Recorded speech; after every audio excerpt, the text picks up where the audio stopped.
video, we're going to create a fill-in-the-blank drag and drop question in a Schoology assessment. So we're already inside of our assessment. We're in the questions tab. Over on the left-hand side, we're going to choose fill-in-the-blank, drag and drop. Once it opens up at the top for question setup, we're going to fill in our question or our sentence that we want students to fill in the blanks. To make a blank, we just choose the word that we want to replace with a blank. So in this sentence, I'm going to replace tentacles. And we just want to replace that with one underscore. And you see that when I do that, it automatically becomes a response box.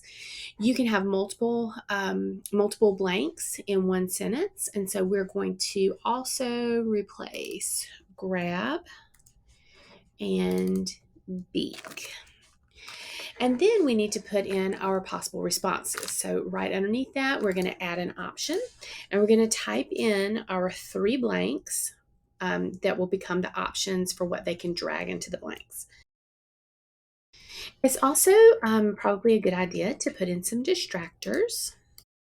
So you probably don't want your words to be in the order, where they can just drag the first one into the first blank and the second one into the second blank. So to move those around, you just grab these 3 little lines and rearrange it so that it's in no particular order.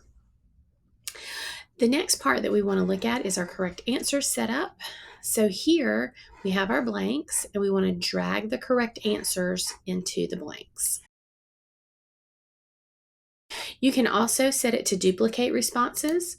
So for example, if you had more than one blank that students would need to pull the word tentacles in, you can see that once I've pulled it out, it's still there. So I could pull that same word into other blanks. So if you needed that option, then you could click duplicate responses. You can also click this plus button here to choose alternate correct answers. So for example, if you had some words down here, in this blank, they could put tentacles, or you would also accept arms. You could, on this second one, put arms there so that we can see that we can also accept that one.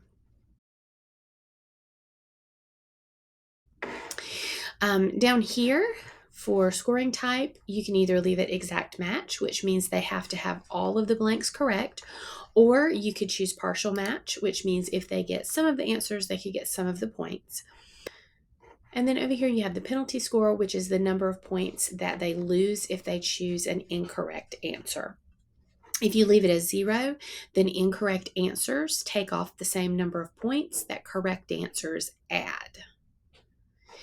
Once you've got it all set up, you can go up here to preview and see what it looks like to students. So they have their answer choices down here, and they drag them into the appropriate boxes. And then when you are satisfied, you can click Save.